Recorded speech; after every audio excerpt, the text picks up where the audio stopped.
欧盟委员会主席冯德莱恩最新表示，即使欧盟对中国电动汽车加征的关税生效，与中国的谈判仍将继续。还有欧盟官员透露，中欧本月底之前完成谈判的可能性很低，对华电动汽车关税恐将直接生效。那么，中欧谈判究竟卡在哪一环？高额关税将至，中国车企将如何应对？来看报道。当地时间14号，欧盟委员会主席冯德莱恩在与德国总理舒尔茨会晤后的联合记者会上称，即使欧盟对中国电动汽车加征的关税生效，与中国的谈判仍将继续。欧盟正在与中方就价格承诺或在欧洲投资等机制进行谈判，以寻求解决方案。 We are negotiating with China. We are negotiating about the kind of countervailing to be granted. This is would be possible through price commitments. It's one of the options. These are things that are being put on the table, and negotiations end once the last bit has been negotiated. 同日，一名欧盟官员透露，中欧双方正就中国产电动汽车的最低进口价格进行谈判，不排除达成协议的可能性，但要在10月底前达成似乎非常困难，因为要解决的问题非常复杂。然而时间非常紧迫，距离欧方措施生效仅剩15天。据知情人士透露，目前谈判仍在幕后继续，不过双方在价格承诺的基本原则应如何运作方面分歧巨大。中方希望达成一项总体协议，为所有出口商制定价格方案，但欧方执意要与各家企业单独协商，为谈判的继续推进带来不利影响。在整个谈判的过程中，中国一直将解决方案与未来对欧洲电动汽车行业的投资挂钩，强调降低关税将有助于中国企业在欧洲建厂。目前还是卡在这个价格承诺方面和中国的一些其他的一些承诺方面哈，就比如说中国的这个对欧投资的一些承诺，所以这些方面呢，相互可能的这个预期和有比较大的差异。不仅如此，欧盟还执意绕开中方行业协会与部分中国企业单独谈判，干扰磋商。对此，中国商务部12号就曾发出警告，此举将动摇谈判的基础和互信，不利于推进磋商整体进程。据悉，包括3家中国抽样企业在内的12家中国主要电动汽车企业授权中国机电商会参与损害调查程序。8月20号，欧委会发布仲裁披露后仅4天，中国机电商会就按照调查程序要求，在规定时限内协调12家企业提交了价格承诺方案，显示该行业协会已经充分将工作前置，做好了预案。中国机电商会表示，方案充分关注欧方诉求，完全具有合规性，展现了最大限度的灵活性。但遗憾的是，欧方既未与中国机电商会进行深入沟通，也不给出任何具体对案，而是直接拒绝了中方建议。中国机电商会全称为中国机电产品进出口商会，成立于1988年，现有会员企业1万余家，其下设的汽车分会涵盖汽车整车、零配件、新能源与智能网联汽车、产业链上下游相关产品、系统、检测、认证等，具有较强的行业代表性。这次获得12家中国主要新能源车企的授权与欧方谈判，符合行业协会代表行业利益的国际惯例。然而，欧方却想化整为零，显然是给谈判造成极大难度的做法，显得诚意不足。从欧洲的角度讲，它是实际上是希望通过这种方式呢，来个干扰这个中国作为一个整体的一个谈判的一个立场，所以会这个使得这个最主要还是会损害双方的这种谈判的信任基础，最终使得中欧之间的这种双边磋商呢，会带来一些这个冲击。实际上，中方反制工具篮子里的工具也不少，包括已经重启的对欧盟产白兰地的反倾销措施。有欧洲媒体预测，中方可以反制的领域至少有10几项。据报道，欧盟正在慌忙应对他们的白兰地生产商，承诺提供补贴。据悉，这笔款项将达到17至30亿欧元不等。而得知这一消息后，其他的企业也纷纷要求补贴。目前，欧委会的电话已经被大量的猪肉和乳制品生产商打爆，他们纷纷要求同等待遇。有港媒揶揄称，欧委会的金库恐遭重创。德国政商界也明确表达了对加征关税的反对意见。德国汽车工业协会首席执行官安德烈亚斯·拉德就呼吁欧委会放弃对中国电动汽车征收临时反补贴关税，希望以对话方式解决问题，与中国共同致力于保障开放市场、确保供应链安全以及实现环保目标。最新数据显示，中国新能源乘用车9月出口10.5万辆，同比增长19.3%，环比增长6.0%。今年1至9月出口96.8万辆，同比增长30.2%。分析认为，欧方的加税消息反而刺激当地消费者纷纷趁靴子落地之前下单购买物美价廉的中国电动车。中国企业也没有放弃欧洲市场。当地时间14号，世界5大车展之一的巴黎车展开幕。由于法国主张加税，当地媒体就形容这场展会有正面交锋的意味。值得一提的是，法国总统马克龙现身巴黎车展现场。This is a difficult time because there is a contraction of the European market and a very strong Chinese competition. 据预测，欧方加税将打击电动车销量。最新预测是，预计到2025年，欧洲的电动汽车销量达到378万辆，和2030年达到978万辆，分别比之前低24%和19%。分析认为，欧洲人之所以购买电动车意愿下降，是因为加税导致车价升高，而这将损害欧盟提出的严苛双碳目标的达成，偏离其一直鼓吹的全球最高标准绿色发展目标。也有参加巴黎车展中国车企表示，虽然对高额关税有担忧，但认为中欧磋商仍在继续，或许还有一定的调整空间，不希望在欧盟的胁迫下用高价格吓跑消费者。复旦大学中欧关系研究中心副主任简军波对深圳卫视分析，中国车企可以调整其生产经营策略来应对提高的关税，继续加强研发，保持技术领先和成本优势是王道。比如说包括这个采取这种通过对欧投资，包括直接投资，也包括这个合资的方式，来规避欧盟的这个对华关税。当然也可以在第三方投资的方式开拓第三方销售市场比如说包括这个一些发展中国家。当然还有最重要的一点，我觉得还是不管怎么样，不管外面不管欧洲采取什么样的保护主义措施，那只要中国的车企能够继续提升它的这种技术水平，提高它的这个生产效率，能够提升它的这种全球的竞争力。外界注意到，在美国、加拿大和欧盟对中国电动车加税之际，英国选择不跟进。英国贸易大臣雷诺兹14号强调，该国不打算效仿欧盟。外界注意到，在欧洲市场销量很好的上汽 MG 品牌就是来自英国。今年稍早时候 ，MG 还举行盛大活动庆祝品牌诞生100周年。如今这一品牌已经成为中欧汽车产业合作的典范。深圳卫视注意到，雷诺兹在今年7月也曾就此表态，他当时说不排除任何可能性，被认为是警惕且谨慎的表态。如今英国态度发生大转变，简军波认为这体现出英国主动寻求跟中国加强经贸合作的一种姿态。谨慎的期待这个中英之间的经贸关系。英国的对华政策在工党的这种主导之下，希望能够更好的能够加强中英之间的经贸合作的进一步发展。值得一提的是，在国新办14号举行的发布会上，海关总署发言人也对部分国家对中国新能源产品加税进行回应。那么，希望有关国家能够放弃错误的做法，在共同发展中寻求自身合理的利益，为全球的经济增长开辟新的动力源。欧盟委员会主席冯德莱恩说，即使欧盟对中国电动车加征的关税生效，与中国的谈判仍将继续。那您分析这意味着什么呢？主持人好，冯德莱恩的继续谈判论调呢有3个含义。第一呢是欧盟将对中国电动车加征关税，但是并不意味着中欧双方就没什么可谈的，双方呢仍然有合作的余地。比如说，中国电动车在欧洲的最低销售价格，中国车企如何在欧洲投资等等。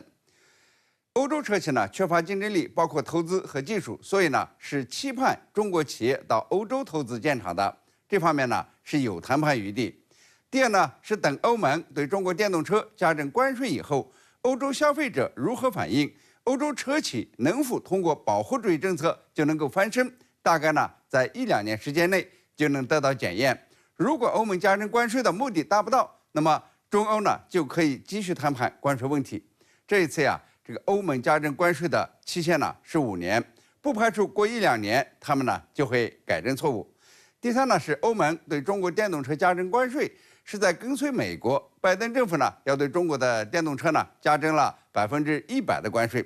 但是美国大选呢即将揭晓，特朗普和哈里斯无论谁当选，都可能调整对华政策，包括对华关税政策。欧盟呢可能跟随美国新政府的政策，再次谈判中国电动车的关税问题，有可能增加，也有可能下降，甚至取消。第四呢是欧盟内部对中国电动车加征关税是有分歧的，而中国的反制措施呢也是有针对性的，比如说对支持增税的法国、意大利、荷兰、丹麦、波兰、爱尔兰等国进行定向打击。法国呢已经是叫苦不迭，说对法国干邑进行反倾销调查是不可接受的。那么好，等过1-2年，你切实尝到了发动贸易战的苦头，可能呢会要求欧盟重新与中国进行关税谈判。在对待中国电动车进口问题上，英国似乎特立独行，没有和欧盟同调。那您怎么看英国的立场呢？英国呢一直没有对中国电动车说三道四，也没有加入欧盟的加征关税行列，好像呢是一个局外人。这恰好说明英国退欧的意义所在，不愿意呢跟随欧盟这个集团，而失去对本国利益的维护和决策的自主权。英国呢保持了独行特立，不讨论对中国电动车加征关税，大概呢有3方面的原因。一是我刚说的，要说明呢英国退欧的正当性，要维护英国的利益。英国对中国汽车出口2023年占出口量的7%，而英国国内的电动车呢，则大多是由中国制造，比如说特斯拉、宝马和上汽集团的名爵。英国不愿意在关税问题上跟着美国和欧盟跑，不愿意伤害中英各自的利益。二是英国工党政府正设法与中国搞好关系，即便呢回不到卡梅伦执政时期营造的中英黄金时代，也要恢复到中英正常关系。希望中国呢为英国产品进一步开放市场，因此呢不愿意在电动车上制造新的麻烦。三是英国工党政府承诺到2030年要逐步的淘汰燃油车。那么为了实现这个目标呢，英国政府试图在保护本地车企和向消费者推广更廉价的电动车之间呢取得平衡。物美价廉的中国制造的电动车呢，对推动英国实现绿色发展目标是很有帮助的。也因此呢，英国媒体嘲笑欧盟的这个加征关税政策是既想推动电动车化，又拿不出钱，不敢和中国车企竞争，只好呢增加对中国电动车的关税。而增加关税的结果是损害这个欧洲绿色低碳经济的转型，无助于提振消费者需求，反倒呢会加深欧洲汽车行业在划时代的绿色转型中的困境。继几个月前在太平洋地区重新开放第一个2战机场后，美国海军陆战队在北卡罗来纳州重新开放了另一个2战机场。那么美方声称这是为了增加更多训练机会，尤其是演练远征前进基地作战概念。那么什么是远征前进基地作战？为何说这一作战计划对中国的针对性明显呢？来看报道。今年8月，美军宣布重新开放北卡罗来纳州前陆军航空兵团戴维斯营机场。根据美方的说法，此举意在准备新的太平洋战争。戴维斯营机场是为2战而建设的机场，历史上仅投入使用过6年，于1941年启用，主要用作高射炮训练中心。2战结束次年的1946年，该基地停用。令人意外的是，今年8月，美国海军陆战队宣布斥2800万美元大修该基地，改造工程将持续18个月，即最快在2026年3月重新开放。改造工程主要包括老化的机场跑道，按照方案，跑道将被抬高并重新进行高标准铺设，同时还将重新建设混凝土着陆设备和停机坪。改造完成后，这里将用作多用途外围着陆场，可支持海军陆战队武器库中的所有机型起降，包括 KC-130大力神运输机、F-35联合攻击战斗机、MV-22鱼鹰和其他旋翼机。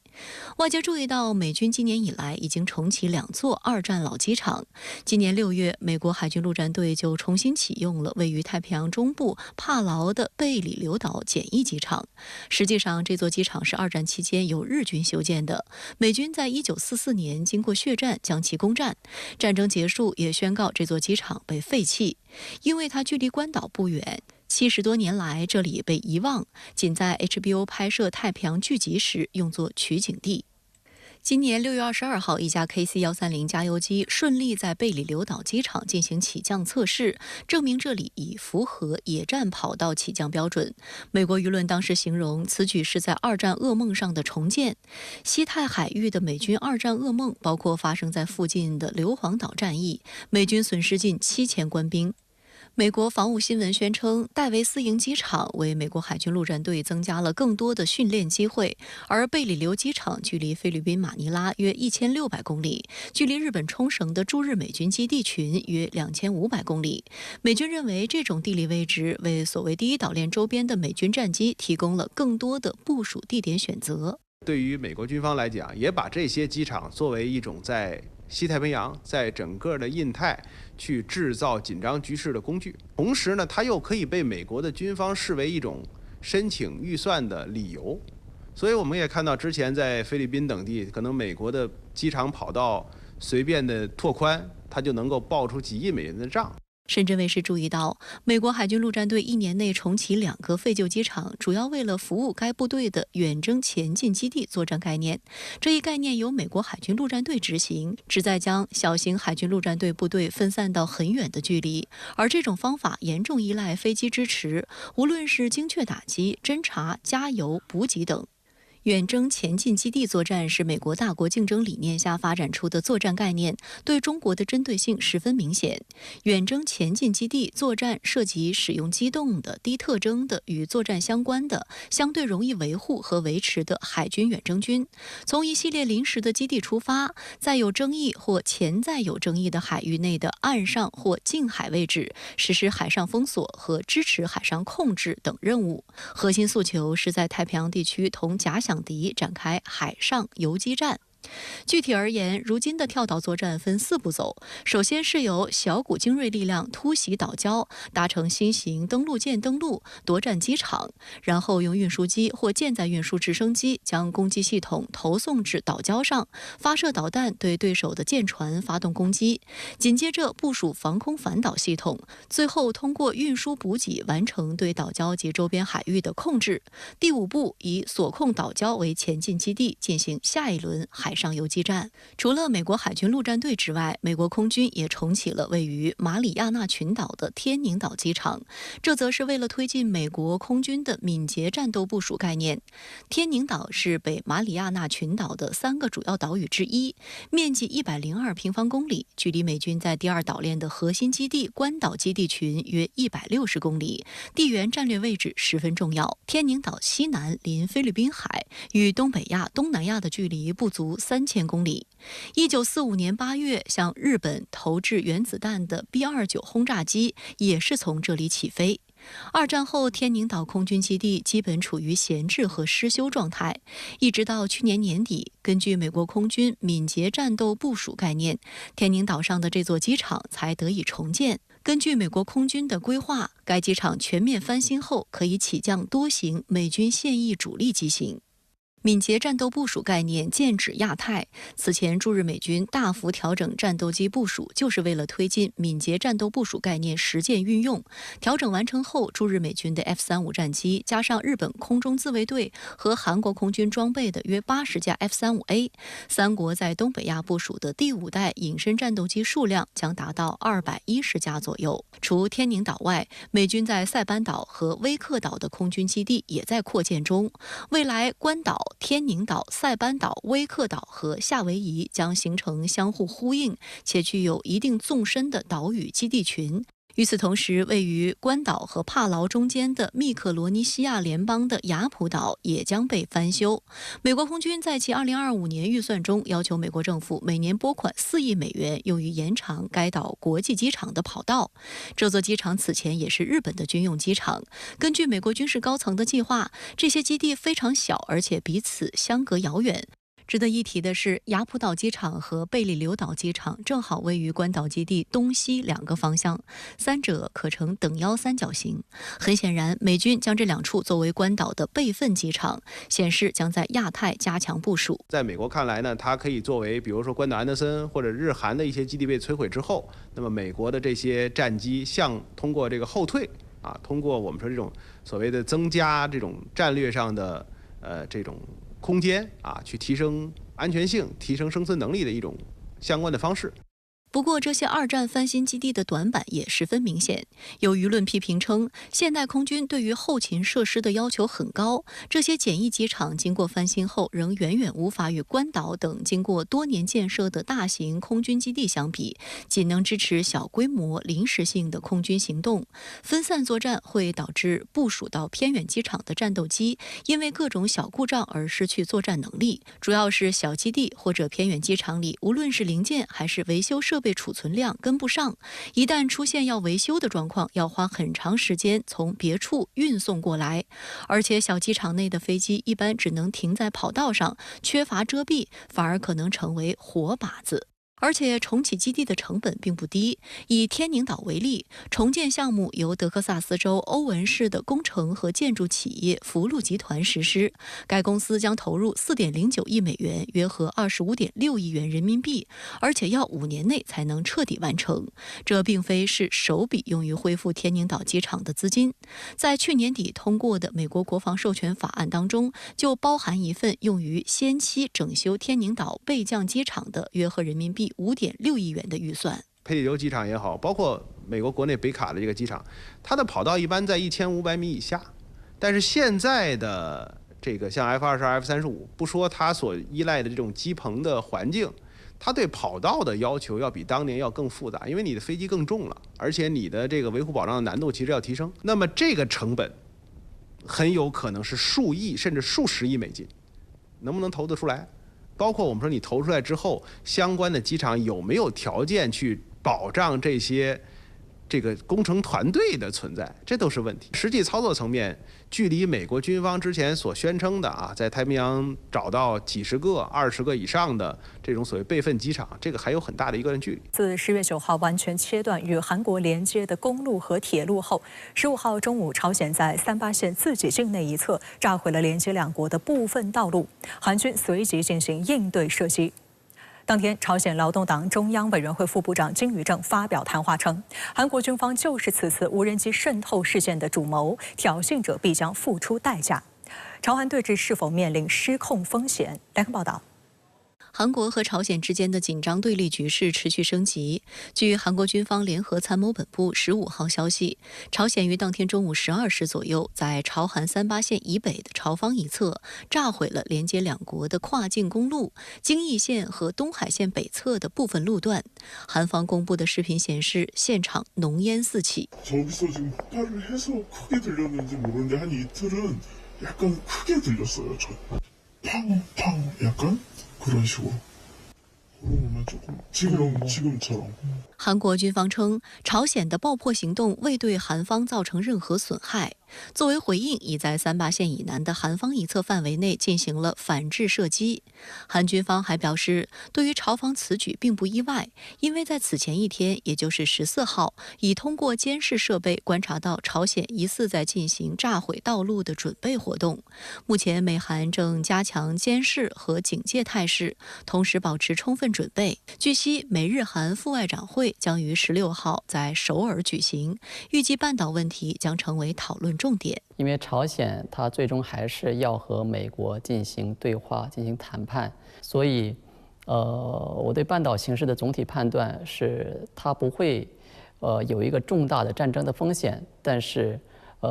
因为误判而出现失控的可能性还是存在的。本次遭到炸毁的京义线和东海线道路是朝韩之间具有历史意义的交通线，分别位于朝鲜半岛的西海岸和东海岸。其中京义线是一条全长499公里的铁路，从首尔站出发，途经高阳市、坡州，前往朝鲜的开城、平壤、新义州。最早通车于1906年日本殖民期间。而东海线又称东海北部线，是1937年开通的铁路，连接襄阳至元山，全长180公里。1950年朝鲜战争爆发以后，两条铁路线宣告中断。此后，在朝韩历史和解的努力当中，两条铁路线及其附属公路交通一度重新开通，被视为朝韩和解与合作的象征。韩国统一部发言人具炳山15号表示，朝韩铁路和公路被毁的责任在于朝鲜。他还称，作为朝韩峰会后启动的合作项目，京义线和东海线使用了平壤要求的贷款协议提供的材料和设备建造，总额达1.3亿美元，朝鲜仍有义务偿还贷款。有分析认为，朝鲜近期从无人机事件到炸毁朝韩连接通路的一系列高调举动，也具有彻底切断朝韩同族血脉和两国联系的象征性意义。半岛局势突然升温，并不是某个事件导致的，应该说是两个朝韩关系的整体的底色导致的。因为今年以来，朝鲜已经把韩国设定为永久的敌国，而韩国的统一政策里边，也是删除了以和平为基础的统一，两国关系的敌对性整体上增加了，这也导致了两国因为一些特殊的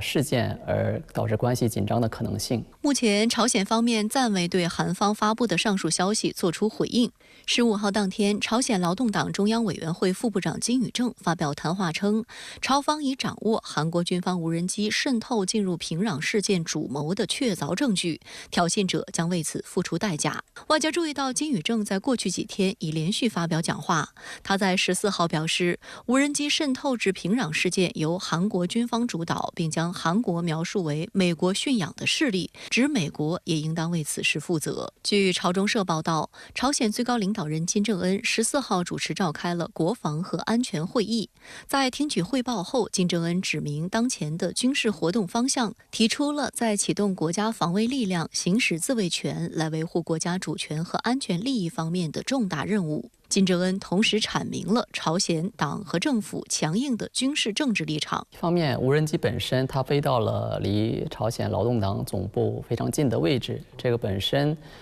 有一定的严重性，这也可能是朝方比较愤怒的一个原因。但另一方面也要看到，朝鲜的官方也需要通过一些宣传和调动来塑造韩国的这个敌国形象。造成本次半岛局势骤然升温的起因，源于韩国在10月3号、9号和10号3次将无人机放飞至平壤市中区上空，并向朝鲜境内空投大量反朝政治传单。作为回应，朝方9号宣布完全切断与韩国连接的公路和铁路，并进行防御设施要塞化加固工程。13号，朝鲜国防省发言人表示，由于韩国对平壤的挑衅行为，朝鲜人民军总参谋部于12号发出作战预备指示，按照战时定员编制，将8个全副武装的炮兵旅团转为射击待命状态。如果确认韩方再次挑衅，必须立即对其予以打击。조선민주주의인민공화국 국방성 대변인이 조선인민군 총참모부가 국경선 부근의 보병연합 부대들과 중요 임무 수행 부대들의 사격 준비 태세를 갖출 데 대한 지시를 하달한 데 대하여 발표했습니다. 韩国方面则宣称，飞到平壤中区的气球为民间团体所放飞，并非韩国军方。15号下午，韩国京畿道宣布，由于近期朝韩关系急转直下，为保护边境地区民众安全，决定将位于朝韩交界地带的坡州市、金浦市、连川郡等地指定为危险区域。禁止市民团体在这些地区利用气球向朝鲜放飞传单等物品。根据韩国相关法律，任何参与散发此类传单的人将被处以最高1年监禁，最多1000万韩元，约合人民币5.23万元的罚款。值得注意的是，这一决定由京畿道地方政府宣布，而非韩国总统府。外界担忧，这将无法禁止从韩国其他地区放飞反朝气球的行为。事实上，自2023年底，金正恩宣布将朝韩关系的定性由同族关系改为两个敌对国、交战国之间的关系以来，朝韩之间的对立局势已经步步升级。在10月1号的韩国建军76周年阅兵式上，韩国总统尹锡悦展示了以朝鲜为假想敌的多种先进武器，其中就包括玄武5型导弹，号称可打击得到朝鲜领导层的地下掩体。随后，金正恩在10月4号视察朝鲜西部一处军事基地时，针锋相对地警告称，如果朝鲜受到攻击，他将使用核武器摧毁韩国。而随后爆发的无人机事件则引爆新一轮朝韩军事对峙。有分析指出，考虑到无论在俄乌冲突还是加沙战争中，无人机都被用作重要的攻击性武器，因此此次朝方将无人机渗透事件定性为事态更为严重的军事攻击行为。按照这一逻辑，朝方可能判断，若有能力装载爆炸物的韩国无人机能够飞抵朝鲜劳动党中央委员会总部大楼所在的平壤中区，挑衅意味明显。 한국발 무인기에 우리 국경 및 수도 상공 침범 추가 도발 가능성이 높을 것으로 예측하며 据韩国国防采购部门此前透露，韩军方将着手批量生产自行研发的反无人机激光武器 Block 1，成为首个部署并使用这种武器的国家。Block 1能够在近距离直接毁伤小型固定翼或多旋翼无人机，通过光纤产生激光束，在10到20秒时间内烧毁无人机发动机或电子设备。受到外界关注的是，据悉每次射击耗费的成本仅约为1.5美元。首先，朝鲜半岛是一个多山的地形，这种环境比较适合无人机的使用。另一方面，虽然都会重视无人机，但是两国的着眼点可能会有所不同。朝鲜重视无人机，可能是为了进攻，作为一种进攻手段，一种突防的手段。但是对于韩国来说，韩国对无人机的使用可能会更倾向于非军事手段，比如说一般性的侦察，或者是一些心理战的一些使用。半岛紧张局势持续升级，引发国际社会各方关切。在15号的中国外交部例行记者会上，发言人毛宁表示，作为半岛近邻，中方关注半岛局势发展和朝韩关系动向。半岛局势紧张，不符合各方的共同利益，当务之急是避免矛盾进一步激化。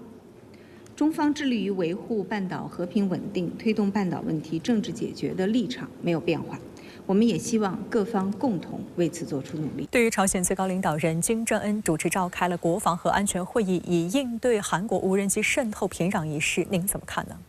其实，从朝鲜最高领导人金正恩亲自召开国防和安全会议，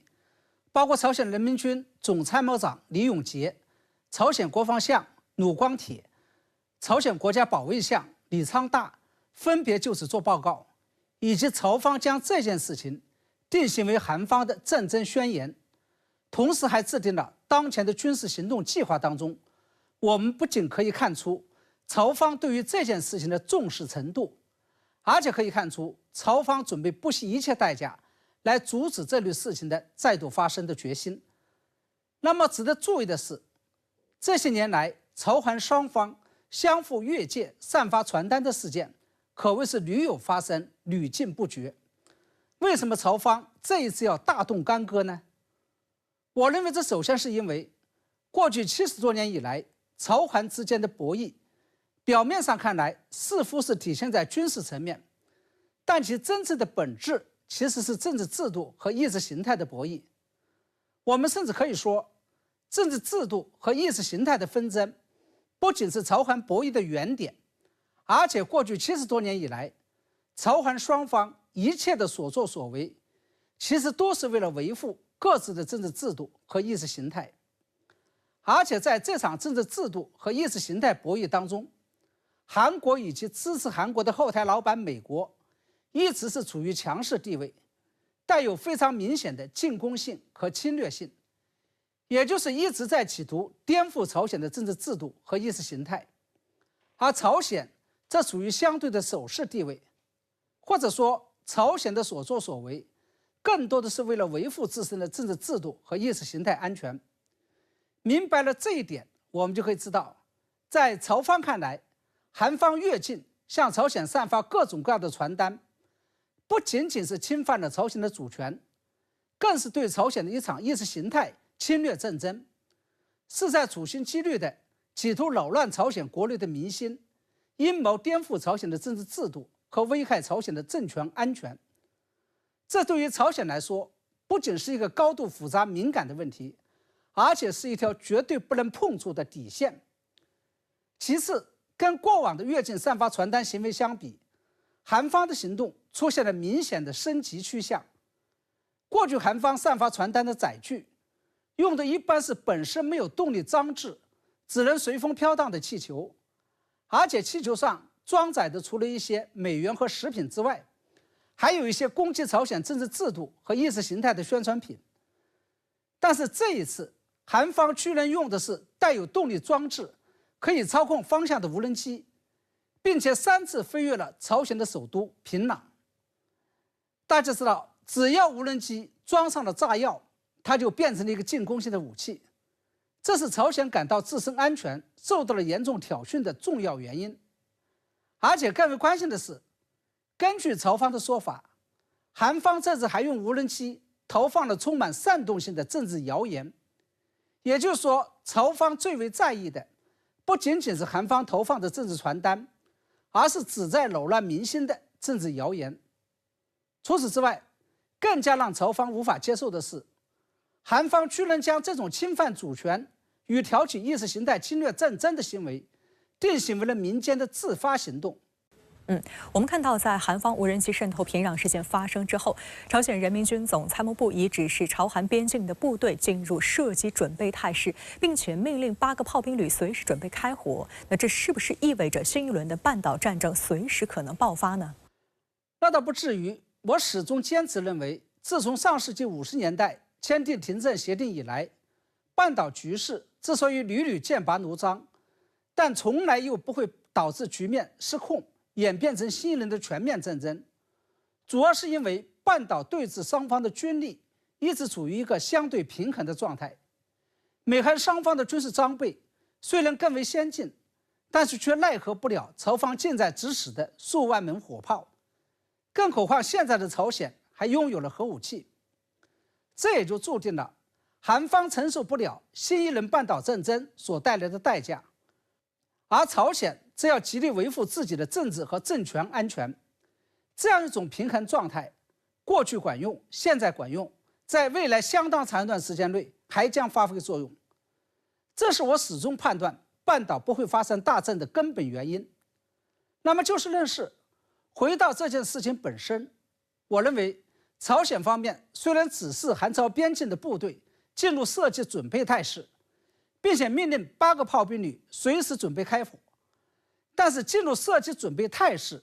并不等于立即就会射击，随时准备开火也不等于立即就会开火，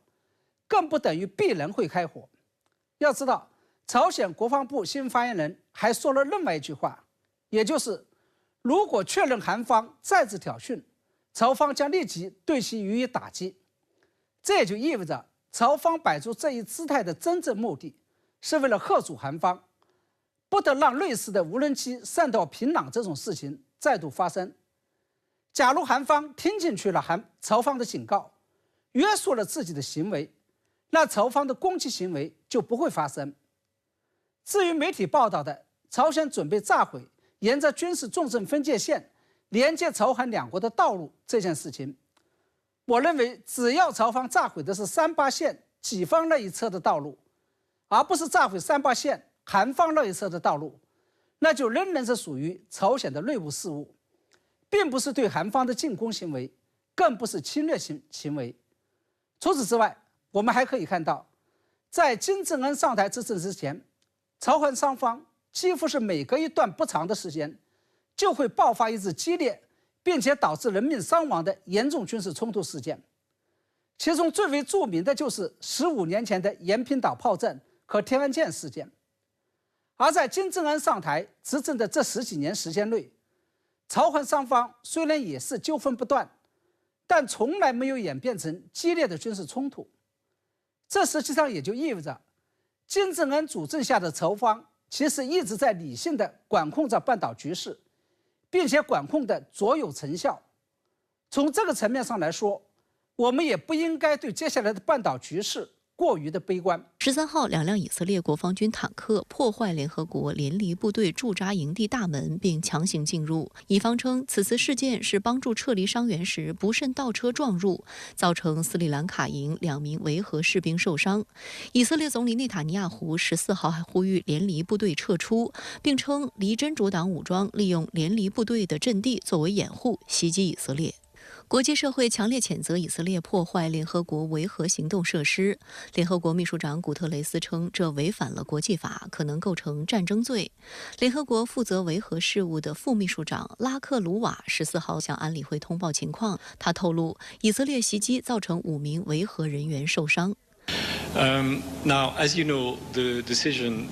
was made that UNIFIL would currently stay in all its position in spite of the calls that were made by the Israeli Defense Forces to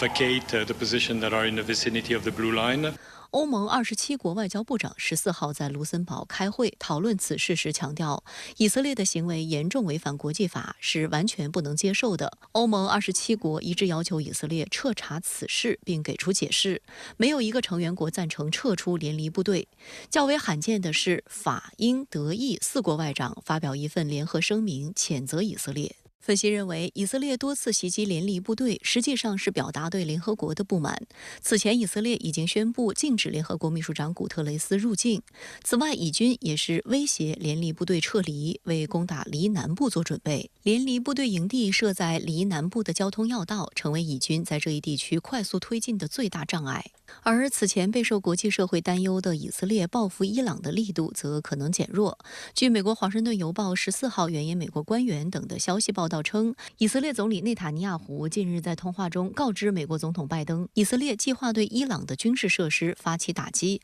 而非石油设施或核设施。该报认为，这显示以色列不想在此时引发全面战争。这名匿名美国官员还透露，以色列调整打击伊朗的方案的主要目的之一是避免给人留下政治干预美国大选的印象。有观察认为，随着新一轮巴以冲突激化，并距离美国大选投票日越来越近，越来越多美国舆论认为这将对美国政治产生影响。多数媒体认为，冲突恶化对特朗普阵营有利，但如果以色列对伊朗的打击力度小，也有可能被美国人认为是软弱，也不利于民主党阵营。半岛电视台认为，自战争第一天起，美国不断塑造阻止冲突扩大的国际形象，但这一目标已经失败。美国弗吉尼亚州乔治梅森大学政治与政府学院教授杰里米·梅耶尔分析数据指出，特朗普获得的犹太裔政治捐款在冲突升级后显著上升。现在这个以色列的总理纳坦亚胡，他是已经骑虎难下啊。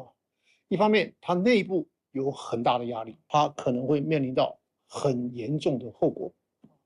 那另外一方面呢，就是美国啊，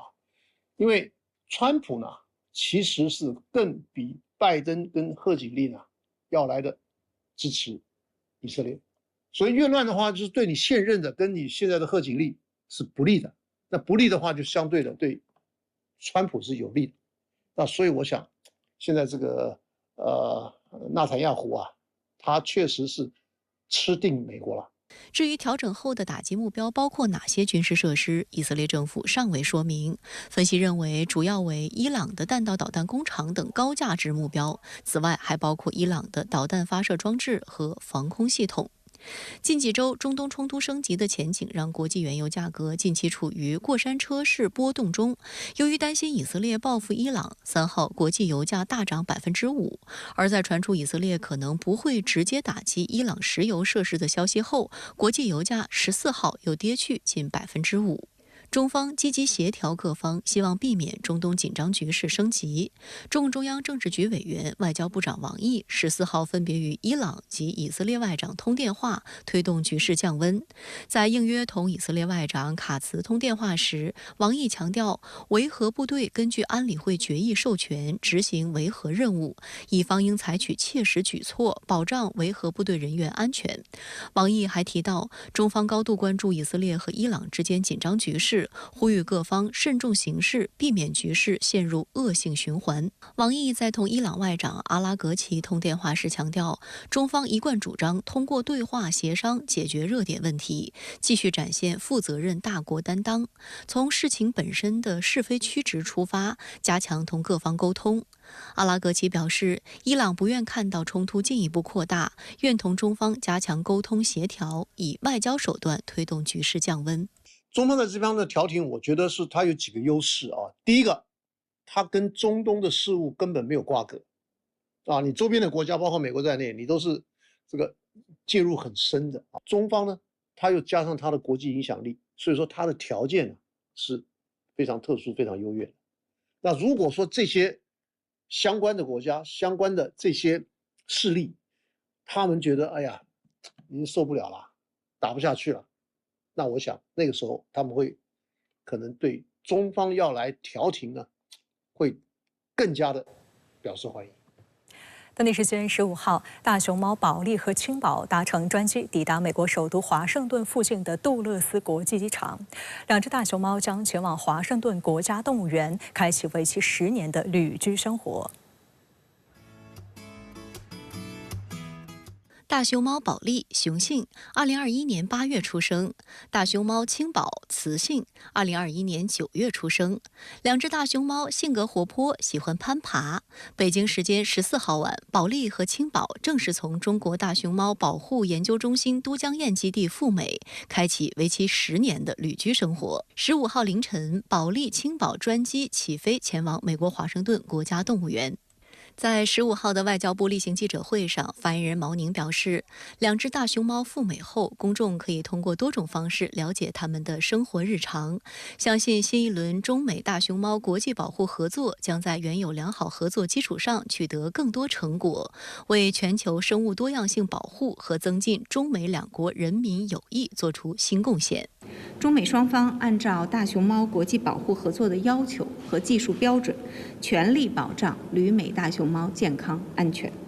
今后还将定期或不定期派出专家开展实地检查、评估和指导。中美双方高度重视两只大熊猫的国际保护工作，中方多次组织专家赴美，对大熊猫居住环境、饲养管理、食物保障、健康护理等方面开展评估。目前，华盛顿国家动物园已根据中方专家意见，对大熊猫居住场馆进行了改造提升，进一步保障了食用竹、竹笋等食物来源，组建了专业的饲养管理团队。本月初，华盛顿国家动物园先后派出4名饲养员和兽医到中国参与两只大熊猫的饲养管理和疾病防治工作。在与美国公众正式见面前，保利、青宝可能会在华盛顿经历一段较长的隔离和适应期，但美国民众早就等不及了，按捺不住兴奋心情。